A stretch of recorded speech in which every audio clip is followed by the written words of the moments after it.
saya melihat potensi umat Hindu ini sebagai petani, tapi petani buruh, ya. Ada beberapa petani yang punya lahan persawahan tapi juga luas-luas sekali, tidak seperti itu ya. Makanya kita di sini ada 1.400 KK kira-kira, ya. 1.400 KK di Kecamatan Tegal Trimo ini, di mana ini adalah merupakan penyangganya Pura Luhur Kisela Kelas Purwo. Ya. Petani sekarang pinjem 15 juta, dia belikan sapi, kemudian 6 bulan dijual, ya, laku 35 juta misalkan. Dia pinjemnya 15 juta, ada untungnya 20 juta nih. Naik enggak kira-kira ekonomi umat? Naik kan? Ini kalau satu loh, ada sampai beli sapinya 3 loh. Gitu loh. Ada sekarang yang punya puluhan kambing loh. Gitu loh. Saya kepingin Pura ini bisa punya dana itu bersap-sap begini. Ya. Jadi ibarat kita tempur itu, ya, cadangan pelurunya akeh gitu loh Mas. Ya toh? Oh, iki wis entek stok iki. Oh, iki saya enak stok, nah, seperti itu. Selama 4 tahun itu berjalan, uang kita kembalikan kepada umat itu sekitar 1,5 miliar lah waktu itu. Ya. Waktu itu 1,5 miliar kita kembalikan semua kan. Kita punya untung sekitar 216 juta waktu itu.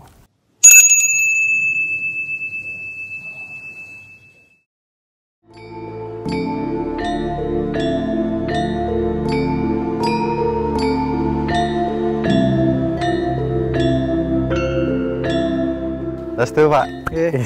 Sastu Mas Wiko. Pak Sujarwo. Izin Pak, ini kita menikmati perjalanan Alas Purwo. Oh, oke. Boleh. Kita dapat informasi ada tokoh yang luar biasa hebatnya. Nah, gitu, khususnya di Alas Purwo. Nah, ini sebelum kita perbincangan yang sangat inti gitu kan. Putra berapa nih Pak? Ya. Ini sekarang kita lagi berada di Pura Luhur Kisela Kelas Purwo ya. Kalau putra saya 3 Mas Wiko ya. 1 sudah selesai dari Udayana, yang kedua ini sudah selesai S2 di Ciputra Surabaya. Kalau yang ketiga masih SMA. Ya. Rencananya kemana nih Pak? Ngikut jejak jadi ngikut kakaknya di Ciputra, nanti akan dia melanjutkan bisnis saya, seperti itu. Kalau boleh tahu dikit-dikit Pak, ini kan suasananya di kebun, apakah bisnisnya ada yang berkaitan dengan perkebunan? Oh pasti. Jadi saya punya beberapa bidang tanah ya, dan kebetulan memang itu juga kita tanami buah naga, alpukat, durian, ya, ada banyak rumput pakcong, samsibar, jagung ya, itu kita pakai pakan ternak. Nah, Pak Sujarwo apa Pak Jarwo nih enaknya ngomong? Boleh Pak Jarwo, boleh. Pak Jarwo. Banyak orang bilang panggil Pak Jarwo. Gitu ya. Nah, ini Pak Jarwo kenapa kok dengar-dengar setiap minggu atau hari libur itu pasti mencari tempat-tempat yang sejuk. Nah, apalagi di Pura Giri Salaka ya. Ya, jadi kalau itu kan berkaitan dengan saya sebagai Ketua Panitia Pembangunan Pura Luhur Kisela Kelas Purwo, sekaligus sebagai Ketua Yayasan ya, jadi punya kewajiban pada hari-hari tertentu ya, khususnya Jumat, Sabtu, Minggu, saya selalu memantau di kawasan Pura ini, karena di mana pada saat itu banyak tamu, ya, banyak pemeda gitu kan, yang barangkali ini juga kita melihat-lihat ada prasarana yang kurang dan sebagainya, seperti toilet, ya, kamar mandi, ya, seperti itu kita perlu siapkan, karena kebersihan ini kan nomor 1. Ya. Bukan berarti karena di alas gitu kan nanti nggak ada toilet, akhirnya nanti pemedek sembarangan dan sebagainya, makanya strategi untuk harus lengkap nih alat-alat tempat-tempat untuk toiletnya biar enak. Jadi jangan sampai lari kemana gitu. Betul. Jadi di sini ini kita siapkan ada itu 16 kamar mandi dan 16 toilet kan. Nah, ini tidak hanya dipakai oleh umat Hindu saja, tapi juga banyak wisatawan ya, karena ini keadaannya di tengah hutan belantara yang mereka juga ikut nimbrung menggunakan toilet yang sudah kita siapkan itu. Kayak suasananya sejuk sekali Pak. Ya, pantas untuk istirahat. Jadi Alas Purwo ini oksigennya luar biasa ya, beda dengan di tempat-tempat lain, karena ini memang kita berada di tengah-tengah hutan belantara seperti itu, yang pohonnya kita lihat sendiri nih besar-besar sekali. Ada 50 meter ya, 60 meter ini tingginya ya. Mungkin jadi umurnya dari saya lebih tua. Oh ya, ini sangat bagus sekali ya kita untuk liburan disertai dengan spiritual ya. Nah, ini sangat cocok sekali. Ini memang sengaja disiapkan tempat duduk atau memang gimana nih Pak? Ini begini. Jadi setiap puja wali di sini kan ribuan orang ya ini. Jadi kebetulan memang kursi-kursi gini ini kan ada kantin dulu ya. Ada kantin, terus kemudian ini kita bikin rest area untuk makan-makan di sini.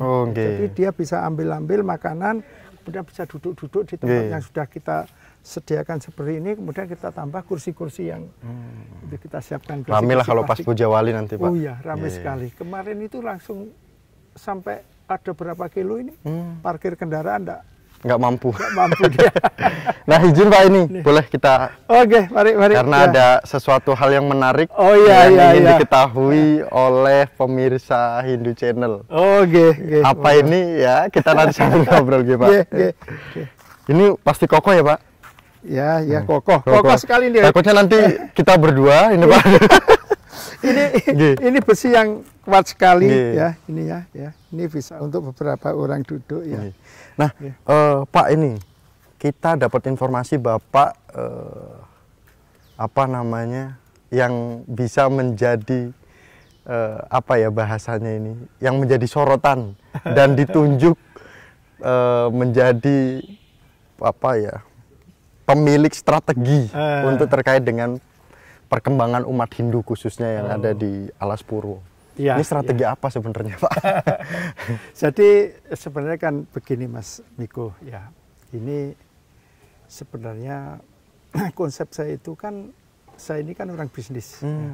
Jadi kita orang bisnis. Nah kemudian pada saat itu Pura Girisalakar ini memang membutuhkan sosok-sosok seorang pemimpin yang bisa menata tentang manajemen keuangan ya, ekonomi umat seperti itu. Nah, awalnya dulu saya sebenarnya enggan juga sih gitu ya. Karena yang pertama memang saya sibuk ya, sibuk, kemudian kayaknya panas sekali Pak. Terus boleh geser sini Pak. Ingatkan lagi nih Pak, janganlah ini memikirkan Pak Jarwo sendiri ya, gitu kan. Umat ini lagi butuh butuh pemikiran dari Bapak kan seperti itu. Akhirnya saya luluh juga sih kan seperti itu. Itu 15 tahun yang lalu. Pada saat itu 15 tahun lalu itu bahasanya udah siap ngayah kan gitu kan, udah siap ngayah.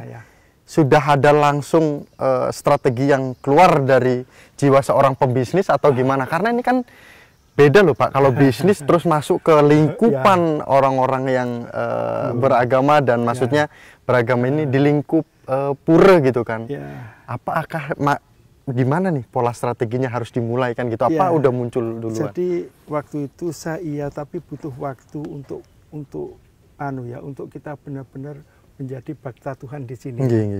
Jadi ketika itu antara gitu kan, saya ini biasanya memimpin karyawan duduk di kantor kan seperti itu ya.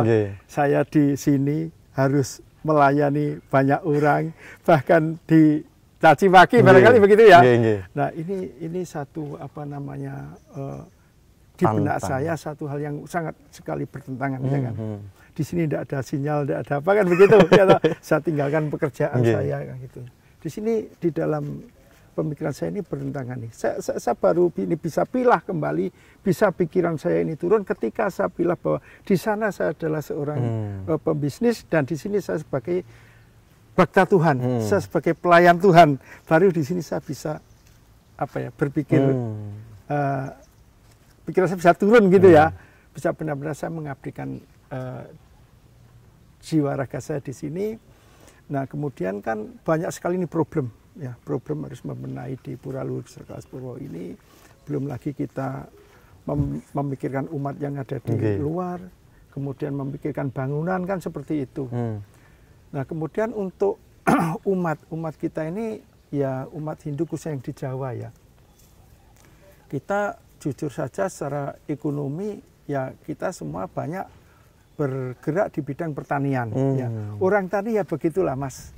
Kadang-kadang ada untung, kadang-kadang ya enggak pas-pasan lah ya. Pas-pasan, tapi di sana kita punya pasar loh sebenarnya. Bahwa pasar kita ini petani butuh banyak sarana pertanian dan sebagainya kan gitu ya. Kebetulan saya itu kan bergerak di bidang pertanian. Ya, sebagai distributor pertanian ya, dari Jawa Timur sampai Bima, Sumbawa. Sejak kapan itu Pak?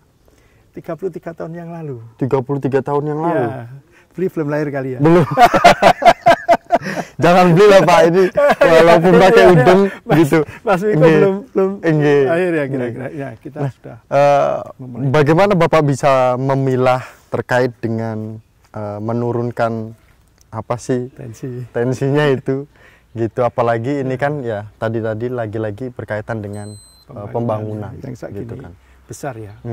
Jadi begini, saya sadari jadi waktu itu bahwa sebagian hidup kita ini harus kita berikan kepada masyarakat ya.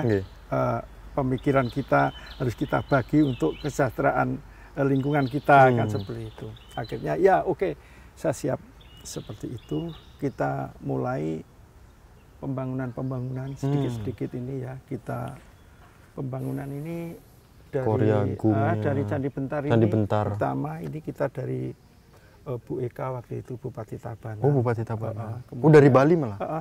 Kemudian Candi Kulkul itu juga dari itu dari Pak Bupati Gianyar, Pak Agus Mahayastra itu. Ya.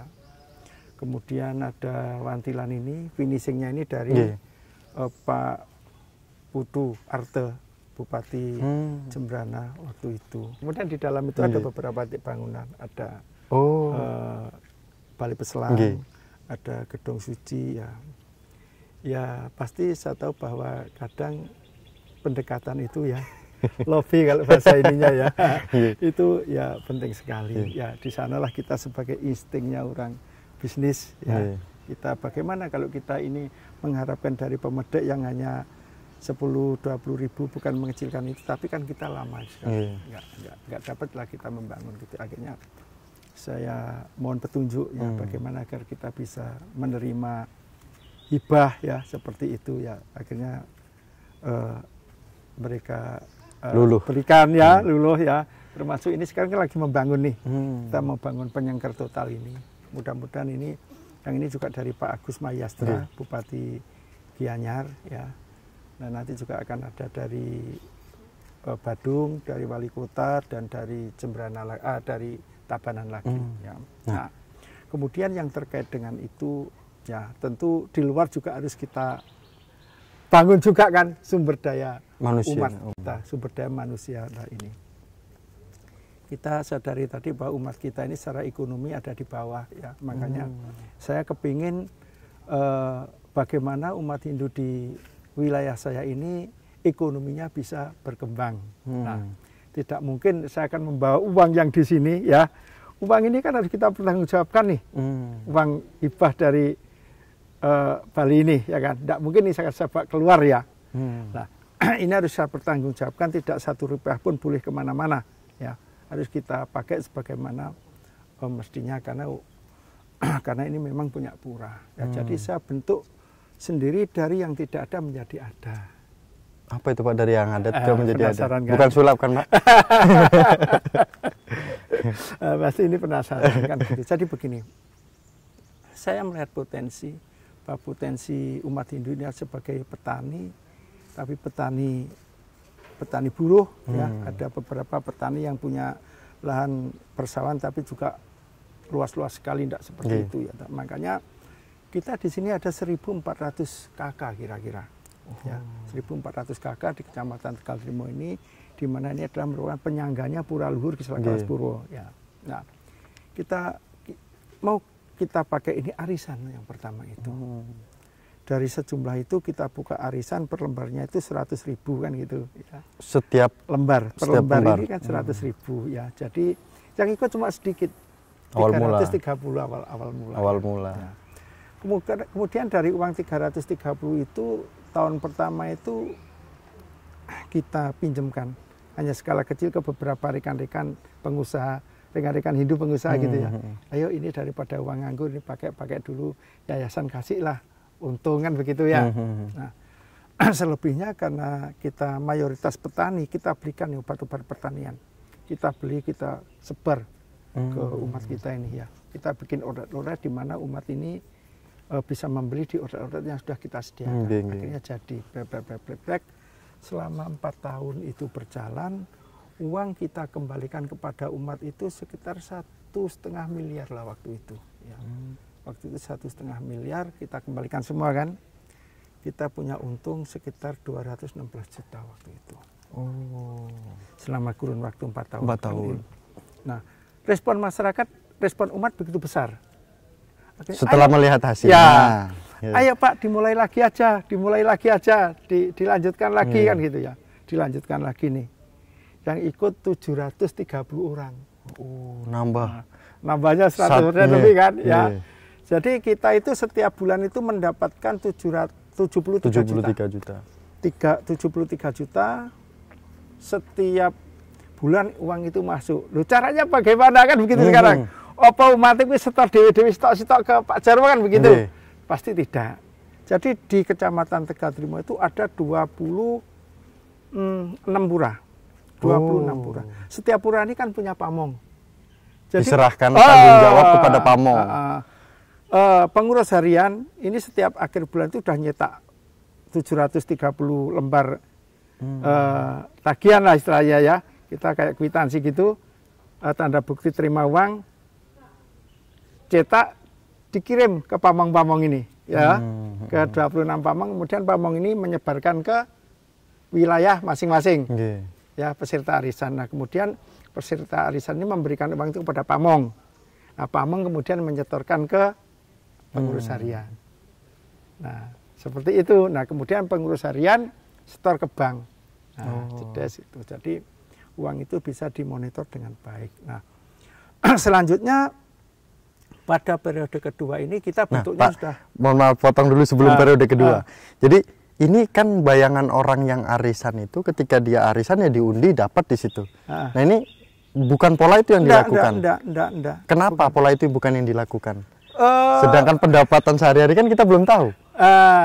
Enggak, kita enggak pola undian begitu, enggak. Tapi ini kita pola kan mengumpulkan dana kita, mencari uang yang dari kita tidak punya menjadi punya itu tadi, ya toh.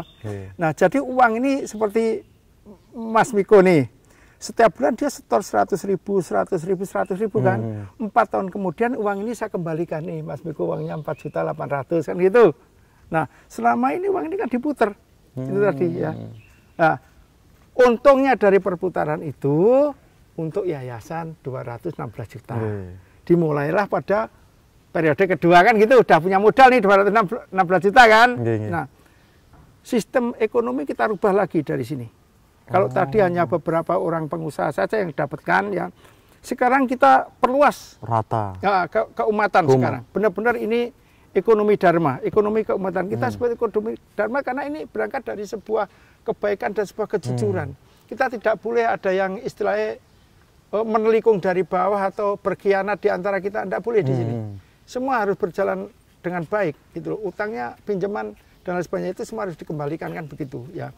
Nah, akhirnya ini kita tawarin nih beli ternak sapi ya. Domba, kambing ya, untuk labu buah naga yang butuh obat-obatan tetap kita layani seperti itu ya. Yang untuk obat-obatan ini jadi dia tidak usah Mas Miko misalnya beli obat nih Pak saya tidak bayar sampean. Yang bayarin dulu yayasannya. Yang bayaran dulu pakai uang arisan itu. Sistem talang ya Pak. Iya. Talangi. Ya kan itu ada selisih nih keuntungan nih. Kita jualan nih ke Mas Miko kan udah untung nih jual obat nih. Ya itu aja keuntungan kita ambil gitu loh. Daripada ini beli kemana-mana ya ini disediain sama yayasan ini. Karena dari 1.400 itu 90% petani loh ini. Gitu loh. Ya, nah untungnya apa bagi petani? Begini, peserta arisan ini beruntung sekali karena apa? Pada saat misalkan Pujawali Semeru, ya, karena kita berpartner sama perusahaan nih, karena kita banyak petani nih ya. Ke Semeru itu kemarin 13 bus. Kita dapat fasilitas dari perusahaan, ya, 13 bus waktu Pujawali Semeru. yang kemarin. Nggih. Yang sekarang ini kita dapat 3 bus nih. Karena ini kan kita baru pulih dari pandemi kan. Ini kita dapat 3 bus. Jadi hari Senin, Selasa besok, Senin, Selasa, Rabu, ini kita berangkatkan 3 bus ke Semeru. Ini peserta arisan yang bergelut di bidang pertanian ini. Yang sebelumnya ini juga kita dapat berwisata religi nih ke Arjuna, ke Mojokerto itu kita dapat 2 bus. Tirta Yatra lah. Tirta Yatra. Iya, seperti itu. Di samping itu pada sesi-sesi tertentu kita undang nih semua ini ya, dapat gula kopi, gula sekilo sama kopi setengah kilo kayak gitu itu untuk peserta arisan nih, untuk rame-rame kita berkumpul bercanda gurau nih, ya kan, sambil ada beli obat ini dan itu, untungnya semua untuk masuk ke yayasan. Nah, pada periode kedua ini nanti bulan Oktober itu kita akan bagikan uang kan ada 3,6 miliar ke umat kita. Ya berarti kan? Sudah berjalan berapa tahun Pak? Hampir 4, 2, 6. 6 lebih. 6 lebih. Pokoknya besok itu udah 8 tahun. 8 tahun. Mudah-mudahan itu kita bisa kumpulkan labanya sekitar 600 juta lebih. Nah, ini berbicara terkait dengan strateginya meratakan terkait dengan ekonomi umat. Apa alasan Ketua PHDI menunjuk Bapak sebagai pengurus tidak bertanggung jawab? Apa nih Pak? Ada ya, di balik itu ada apa sih? Saya tidak mengerti mengapa alasannya Ketua Parisade menunjuk saya ya. Jadi ya barangkali mereka punya pemikiran tersendiri ya. Ya pasti mereka sudah berembuk dengan umat dan semuanya ya seperti itu ya. Ya karena saya kebetulan ditunjuk ya saya harus siap. Istilahnya kita berprestasi kan gitu. Kalau saya ditunjuk sebagai ketua yayasan kemudian ketua panitia pembukaan tapi nggak menghasilkan apa-apa, ya kan percuma saja. Ya. Satu lagi loh, kita juga baru bangun pasraman loh ini. Kita baru bangun pasraman di daerah Tegal Trimo. Ya wilayah Tegal Trimo. Senilai 400 juta. Itu dari kegiatannya kita karena kita punya partner pabrik ya kan, kita punya umat yang berkontribusi pada perusahaan. Pabrik-pabrik bangun kan kita pasraman kemarin itu senilai 400 juta, tanahnya senilai 600 juta. Iya, ini karena kita berdayakan umat kita gitu loh. Yang penting kan yang di depan ini harus konsekuen. Jangan sampai kita menyalahgunakan kepercayaan ya, kepercayaan umat ini harus kita pegang teguh, kepercayaan perusahaan juga harus kita pegang teguh kan seperti itu. Jangan sampai kita dapat hibah di monitoring ternyata uangnya nggak jelas ya, ini konsep itu harus tidak ada. Dananya sekian, coba kita datang monitoring loh, kayaknya nggak sesuai nih.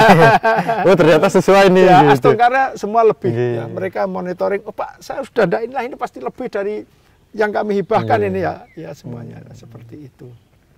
Nah kemudian Pak terkait dengan sistemnya tadi itu pemberdayaan umat itu gimana? Kan diberikan kambing, diberikan sapi, diberikan untuk terkait dengan obat, terkait dengan bibit pertanian dan lain sebagainya. Itu nanti melakukan sistemnya seperti apa?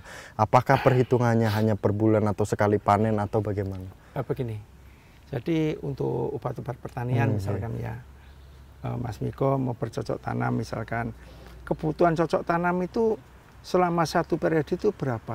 Ya. Selama 2 periode itu berapa? Rata-rata kami berikan ini 6 bulan sih, agar umat ini bisa menggunakan anggaran ini lebih tenang gitu ya. Nah ini rata-rata dari mulai obat, pakai beli pupuk, nah seperti itu. Nah keuntungannya bagaimana ini? Yang pertama keuntungannya daripada untung Rp500.000 ini diambil orang lain, berilah ini kepada yayasan. Konsepnya seperti itu untuk kepentingan kita bersama. Nah keuntungan yayasan yang lain ini adalah ya karena saya beri ini sampean untung, aku ya sidik lah gitu, biar yayasan ini juga tetap bergerak. Sedikit rupiah, sedikit saja misalkan begini, ya misalkan uang 1 juta ya, berilah saya Rp10.000 untuk agar yayasan ini juga punya uang dan bisa berkembangnya seperti itu konsepnya ya. Bukan kita meminjamkan dengan berbunga-bunga seperti itu enggak ya. Nah kemudian juga begitu, misalkan yang mau beternak ya, beternak bisa kami sediakan uang sampai 50 juta. 50 juta itu bisa menghasilkan 3 ekor sapi. Sapi bakalan itu, ya tak? Sapi bakalan 16.500.000 itu mereka dirawat selama 6 bulan aja dia jual sudah 30 juta lebih. Karena untungan dia, gitu. Seperti itu konsep terus yang kita bina. Ada yang berikan kambing ya seperti itu, kita dapat, ayo saya kasihlah bagian kalau sampai misalkan beranak 2 ya, 1 lah buat ini. Kebanyakan ya Pak? Kebanyakan. Karena ini konsepnya kan kita mau mengangkat ekonomi umat ini. Jadi begini, ya nek mbok kuwi 20 juta gitu kan, misalkan 20 juta itu kan dijualnya pasti lebih mahal. Aku yo ono lah iki misalnya 20.000, 1% lah lebih kurang seperti itu ya, lebih kurang 1%. Karena perhitungan saya kan begini, kalau kita ini pinjam bank-bank besar aja misalnya, bunganya itu ya 12% per tahun, kan begitu. Nah, begitulah kita mengangkat apa namanya ekonomi umat dengan lebih kurang seperti itu. Anggap aja yayasan ini sebagai banknya kan begitu. Nah, kemudian kalau yayasan ini sebagai banknya, kemudian umat kita yang makan ini kan sebagai ya kreditur kita gitu ya. Nah, biar dia juga tidak kemana-mana. Karena apa? Kalau mereka pinjam ke bank, mereka juga pusing. Jaminannya harus bagaimana, dia ribetnya ya luar biasa kan begitu. Ke bank ini kan tidak cukup, nggak bisa satu hari ini kita minta satu ini cair kan nggak bisa. Ya, sementara dia segera beli kambing dan sapi, ternak yang lain seperti itu. Nah, kalau di yayasan itu bisa, tinggal telepon aja. Pak Jarwo, saya ini peserta arisan ya, gitu kan. Saya mau butuh uang 20 juta dan enggak nih. Sama pamongnya datang aja ke kantor saya, sudah langsung clear, cair. Minta waktu berapa lama? 1 tahun, 2 tahun. Nah, seperti itu. Nah, kalau dalam jangka waktu ini terkait dengan sudah mungkin berjalan 8 tahun, ada nggak sih tujuan Bapak terkait dengan ini kalian atau ini umat, ini Bapak Ibu, ini adik-adik atau generasi ini dan sebagainya dimodalin, tapi nanti masuk ke pura, ini untuk bangun pura, ini untuk bangun ini, atau gimana seperti itu? Begini, kita memakai manajemen terpisah. Nah, manajemen terpisah. Takutnya disatukan kan? Tidak, ini manajemen terpisah biar pemirsa juga tahu ya. Pura ini keuangannya disendirikan, yayasan ini juga sendiri, ya.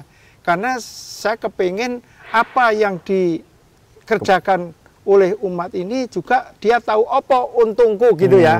Nah, kemudian kalau pura membangun ini sumbernya dari mana kan begitu, ya. Jadi pura ini membangun karena hasil-hasil lobby kita kepada bupati-bupati yang ada di Provinsi Bali. Kalau seperti ini misalnya ada Padunungan Pemedek ini ya, ini hasil punianya umat. Hasil punianya umat Sedharma yang nangkil Tirtayatra ke sini, dia berpunia 10.000, 50.000, 100.000, ini wujudnya seperti ini. Ini kita pilah-pilah. Nah, kalau pada suatu saat seperti kemarin pandemik ya, pandemik karena di sini keadaannya sudah tidak ada pemedek dan sebagainya, kita pemasukan tidak ada, tapi operasional ini kan jalan terus. Kita pinjam dulu ke yayasan. Dan pakai pinjam tanda tangan resmi nih, ya kan? Karena kita organisasi kan, ketua 2, ketua 1, pinjam uang, misalkan 100 juta nih. Karena harus melanjutkan pembangunan kan, sudah terlanjur membangun, ya sudah pinjam sini. Jangan sampai bangun belum selesai, ya udahlah. Ya, udah nggak apa-apa, nggak usah diterusin. Oh enggak, karena saya nggak bisa kayak misalkan bangun kayak gini, masa mau podol belum selesai ya ini harus tak lanjutin gitu loh. Makanya ketika seperti itu butuh yayasan pinjam 100 juta, ya kan. Tapi ketika nanti pura ini sudah punya uang, ya ini dikembalikan lagi. Neng taringane, gitu. Saya kepingin pura ini bisa punya dana itu bersap-sap begini. Ya. Jadi ibarat kita tempur itu, ya cadangan pelurunya akeh gitu loh mas, ya toh. Oh, iki wis entek stok iki. Oh, iki saya enak stok nah, seperti itu. Nah, untuk itu sekarang ini kita ke depan ini akan memperbanyak pelabuh-pelabuhnya pura, aset-aset itu kita perbanyak ya. Karena saya kepingin seperti Romo Mangku misalkan. Di sini ada 58 Romo Mangku ya. Romo Mangku yang sudah tua-tua ini kan banyak ya kan. Dari kita bekerja ini kalau kita sudah punya uang banyak, paling tidak Mangku ini setiap sekarang ini setiap galungan Romo Mangku sudah dapatkan kue mas, bingkisan lebaran itu. Oh. Ya, semua 58 ini kita semua, kita bagi semua ke mangku-mangku. Nah, saya berharap ada lebih dari itu gitu loh. Ke depannya seperti Penyebutannya apa itu Pak? Kalau misalnya kita yang kerja-kerja kan THR. ya. Kalau kita ya buah tangan lah. Buah tangan lah ya, karena ucapan kan terima Romo kasih. Mangku ini sudah berjasa banyak untuk mengantarkan persembahyangan umat ya kan. Nah, makanya kita beli ya oleh-oleh bebunga lah gitu ya. Kalau siapa lagi kalau yang memperhatikan para Romo Mangku ini kalau kita tidak bisa perhatikan itu. Nah, Pak, terkait dengan pengembangan SDM ini, kemudian juga terkait dengan perekonomiannya supaya naik umat di sini sudah berjalan 8 tahun. Nah, hasilnya apa sih, Pak? Hasilnya ya. Nah, sekarang begini. Ini kan sudah kita bangun Pasraman. Sudah punya anak didik, ya kan. Saya kepingin anak-anak didik sisa-sisa yang sudah ada ini ke depan akan menjadi Hindu-Hindu yang militan. Itu secara sumber daya manusia. Sudah kita siapkan itu Pasramannya bagus sekali. Nanti bisa lihat di sana ada patung Saraswati besar sekali, ada 5 meter itu patungnya kalau Mas. Kalau lewat nanti sana. Ya, ada dari rumah sekitar 2 kilo lah ya. Nah, kemudian secara ekonomi keumatan ya kan. Petani sekarang pinjem 15 juta, dia belikan sapi, kemudian 6 bulan dijual, ya laku 35 juta misalkan. Dia pinjemnya 15 juta, ada untungnya 20 juta nih. Naik enggak kira-kira ekonomi umat? Naik kan? Ini kalau satu loh, ada sampai beli sapinya 3 loh. Gitu loh. Ada sekarang yang punya puluhan kambing loh.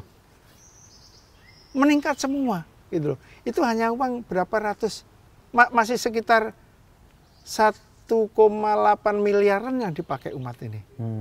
Gitu, karena uang ini kan jalan terus. Masuk keluar. Kalau sampai kira-kira kita punya uang 5 miliar dipakai umat, kita bisa rasakan loh ini pembangunannya ekonomi keumatan ini. Mereka yang tidak bisa lampu buah naga, tidak bisa lampu buah naga loh. Sampai lihat kalau malam seperti kota di sawah itu. Masa Pak? Iya lampunya. Saya kira tadi di atas buah naga itu kayak biasa, kayak cuman buah naga yang gini aja udah. Itu banyak lampu itu, kalau malam nyala semua, ya kan. Dia biasanya pinjam sampai pakai uang itu sampai 20 juta. 20 juta itu kalau harganya rata-rata kalau harga bagus 15 juta loh. Satu nggak sampai 1,5 tahun sudah bisa balikin uang loh. Gitu loh. Udah sangat luar biasa pokoknya ini. Gitu. Dan ini real gitu loh. Real. Belum lagi mereka yang berternak kambing, pupuknya bisa dibawa ke kebun untuk pupuk buah naga, difermentasi, yang punya sapi seperti itu, pupuk gratis itu. Respon umat gimana Pak terkait dengan ini? Yang sudah dilakukan oleh yayasan dan juga anggota-anggota dan tim-tim dari yayasan. Sekarang ini kalau kita melihat itu tidak ada sama sekali yang mereka merasa kecewa, tidak ada ya. Semua bersukaria ya kayaknya ya menyambut program ini ya. Gitu. Nah, mudah-mudahan nanti ke depan juga ini akan menjadi lebih baik dan ya paling tidak bisa dicontoh oleh umat kita di luar daerah seperti itu. Tujuan yang belum tercapai nih Pak. Nah sekalian memberikan pesan ke umat Hindu. Tujuan yang belum tercapai. Begini pemirsa ya. Jadi memang saya itu kepingin punya satu cita-cita ya, bahwa yang pertama para pemangku khususnya ini, pemangku ini adalah orang-orang yang perlu yang kita sucikan sebenarnya begitu kan. Hidup para pemangku ini harus diperhatikan. Ini keinginan saya. Hidupnya pemangku itu harus diperhatikan. Caranya bagaimana kan begitu. Tidak semua pemangku itu berekonomi cukup. Ya paling tidak dengan bekerja seperti ini nanti setiap bulan saya akan bisa berkontribusi lah kepada para pemangku yang sudah sepuh. Nah, seperti itu. Dan ya mudah-mudahan hal seperti ini bisa menginspirasi bagi umat Hindu yang ada di daerah-daerah Nusantara ya, itu. Luar biasa. Keren toh. Terima kasih Pak Matur nuwun. Mas Viko. Sudah diberikan ilmu yang luar biasa ini dan juga kita dari Hindu Channel tetap selalu semangat menemui tokoh-tokoh yang hebat, yang luar biasa dalam memberikan strategi-strategi di lingkungan. Kan seperti itu. Jadi saya mengaturkan banyak terima kasih juga pada kawan-kawan dari Hindu Channel ya. Sebenarnya ini generasi muda semua yang datang ya kan, generasi generasi milenial yang mana hasil daripada rembuk seperti ini bisa dibaca oleh generasi muda sehingga bisa dibuat satu impian, satu apa ya keinginan gitu ya, cita-cita oh neng jadi wong Hindu gitu masih banyak juga kawan-kawan lain yang memperhatikan kan begitu ya. Tidak hanya saya susah saya tanggung sendiri, tapi marilah kita susah ini kita nanti akan kita bicarakan bersama-sama sehingga susah soro ini kita hilangkan pelan-pelan. Kan? Siap. Hindu ini kan relevan, enak.